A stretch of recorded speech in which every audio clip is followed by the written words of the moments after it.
नमस्कार। आज के इस एक्सप्लेनर में हम बात करने वाले हैं हमारे देश के सबसे अहम दस्तावेज के बारे में। देखिए, किसी भी देश का सर्वोच्च कानून सिर्फ कोई सूखी पुरानी किताब नहीं होता, बल्कि वो समय के साथ सांस लेता है और खुद को ढालता है। आज हम भारतीय संविधान के कुछ सबसे महत्वपूर्ण ऐतिहासिक पड़ावों पर नजर डालेंगे और समझेंगे कि कैसे हमारी ये नियम पुस्तिका समय के साथ विकसित हुई है। तो चलिए सीधा शुरू करते हैं। हम इस पूरी यात्रा को 5 अहम हिस्सों में बांटकर समझेंगे। बड़े बदलावों से लेकर नागरिक अधिकारों, सत्ता के विकेंद्रीकरण, सिस्टम की सफाई और आखिर में आज की आधुनिक अर्थव्यवस्था तक। अब आगे बढ़ने से पहले जरा सोचिए, देश का सबसे बड़ा सर्वोच्च कानून आखिर बदलता कैसे है? मतलब ये कोई पत्थर पर खींची लकीर तो है नहीं जो कभी ना बदले। ये एक बिल्कुल जीवंत दस्तावेज है जो संशोधन की प्रक्रिया के जरिए समाज की नई जरूरतों और चुनौतियों के हिसाब से खुद को लगातार अपडेट करता रहता है। तो सबसे पहले बात करते हैं हमारे पहले विषय की, बड़े बदलाव, और देखते हैं कि सत्ता का ये खिंचाव और संतुलन कैसे काम करता है। और ये बात हमें बहुत ही बेहतरीन तरीके से समझ आती है 1970 के दशक के इन 2 अहम संशोधनों से। एकदम निष्पक्ष होकर देखें तो ये दोनों अपने आप में एक बड़ा स्ट्रक्चरल शिफ्ट थे। एक तरफ 1976 का 42वां संशोधन है। ये इतना व्यापक था कि इसे मिनी संविधान तक कह दिया गया, जिसने सत्ता को काफी केंद्रित कर दिया था। इसके ठीक विपरीत 1978 में 44वां संशोधन आया। इसका सीधा सा मकसद था शक्तियों को वापस संतुलित करना, मौलिक अधिकारों को सुरक्षित करना और आपातकालीन शक्तियों की सीमाएं तय करना। चलिए अब हमारे दूसरे हिस्से की तरफ बढ़ते हैं, नागरिक अधिकार और लोकतंत्र, यानी आम जनता का सशक्तिकरण। 1989 के 61वें संशोधन ने जो किया वो सच में कमाल था। वोटिंग की उम्र 21 साल से घटाकर सीधे 18 साल कर दी गई। आप सोचिए, सिर्फ इस एक कदम से रातों रात करोड़ों युवा लोकतांत्रिक प्रक्रिया का सीधा हिस्सा बन गए। देश की राजनीति में युवाओं की आवाज हमेशा के लिए बुलंद हो गई। और फिर आता है साल 2002 का 86वां संशोधन। इसने तो पूरी तस्वीर ही बदल दी। शिक्षा, जो पहले सिर्फ सरकार का एक लक्ष्य या नीति हुआ करती थी, उसे हर बच्चे का कानूनी मौलिक अधिकार बना दिया गया। समाज को एकदम बुनियादी स्तर पर मजबूत बनाने के लिए सच कहूं तो शिक्षा की गारंटी से बड़ा कोई हथियार हो ही नहीं सकता। अब थोड़ा आगे बढ़ते हैं हमारे तीसरे विषय पर, सत्ता का विकेंद्रीकरण, मतलब शासन को एकदम जमीनी स्तर तक ले जाना। आइए देखते हैं कि ये पूरा ढांचा बना कैसे। ये तय किया गया कि सत्ता सिर्फ दिल्ली या राज्यों की राजधानियों तक सीमित नहीं रहनी चाहिए।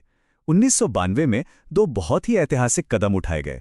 73वें संशोधन ने ग्रामीण स्तर पर पंचायती राज को संवैधानिक दर्जा दिया और 74वें संशोधन ने नगर पालिकाओं को मजबूत किया। इस एक बदलाव ने भारत में लाखों नए स्थानीय जनप्रतिनिधियों की फौज खड़ी कर दी। ये पूरी दुनिया का सबसे बड़ा लोकतांत्रिक विकेंद्रीकरण है। इसके बाद बारी आती है हमारे चौथे हिस्से की, राजनीतिक सुधार, या कह लीजिए सिस्टम की आंतरिक सफाई। किसी भी सिस्टम को सही से चलाने के लिए कुछ कड़े नियम चाहिए होते हैं, राइट? तो फटाफट इन पर नजर डालते हैं। 1985 का 52वां संशोधन दल बदल कानून लेकर आया ताकि आयाराम गयाराम वाली अवसरवादी राजनीति पर लगाम लगे।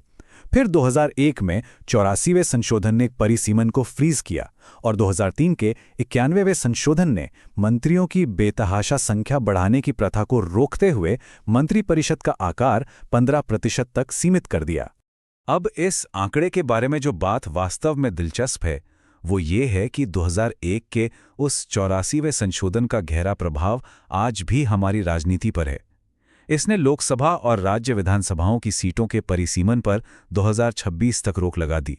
इसके पीछे लॉजिक बहुत साफ था, उन राज्यों को सुरक्षित महसूस कराना जिन्होंने जनसंख्या नियंत्रण में बेहतर काम किया था, ताकि संसद में उनका प्रतिनिधित्व कम ना हो जाए। और अब हम आते हैं अपने 5वें और अंतिम विषय पर, नए युग की अर्थव्यवस्था और बाजार का एकीकरण। आधुनिक भारत के सबसे बड़े आर्थिक बदलावों में से एक था 2016 का 101वां संविधान संशोधन। इसी के जरिए पूरे देश में वस्तु एवं सेवा कर यानी जीएसटी को लागू किया गया। दशकों पुराने राज्यों के बीच उलझे हुए जटिल टैक्स सिस्टम को हटाकर इस संशोधन ने एक राष्ट्र एक कर के सपने को सच किया और भारत को एक साझा एकीकृत आर्थिक बाजार में बदल दिया। तो यहां समझने वाली सबसे अहम बात यह है कि ये जो 40 सालों का सफर हम देख रहे हैं, ये एक परिपक्व होते लोकतंत्र की असाधारण यात्रा है। 1976 के सत्ता के संतुलन से लेकर 1989 में युवाओं की भागीदारी, 1992 में शासन को गांवों तक ले जाने और 2016 में पूरे देश को एक आर्थिक सूत्र में बांधने तक, ये बिल्कुल स्पष्ट है कि कैसे एक मजबूत नींव पर समय-समय पर नए युग की इमारत खड़ी की गई है। तो इस पूरी विकास यात्रा को समझने के बाद एक बहुत ही बड़ा और दिलचस्प सवाल हमारे सामने रह जाता है। हमारा अगला बड़ा संविधान संशोधन कैसा होगा? जैसे जैसे समाज आगे बढ़ेगा, नई तकनीकें और बिल्कुल नई चुनौतियां सामने आएंगी, तो ये सर्वोच्च कानून आगे खुद को कैसे ढालेगा? इस पर जरूर विचार कीजिएगा। आज के इस एक्सप्लेनर में हमारे साथ जुड़ने के लिए आपका बहुत बहुत शुक्रिया।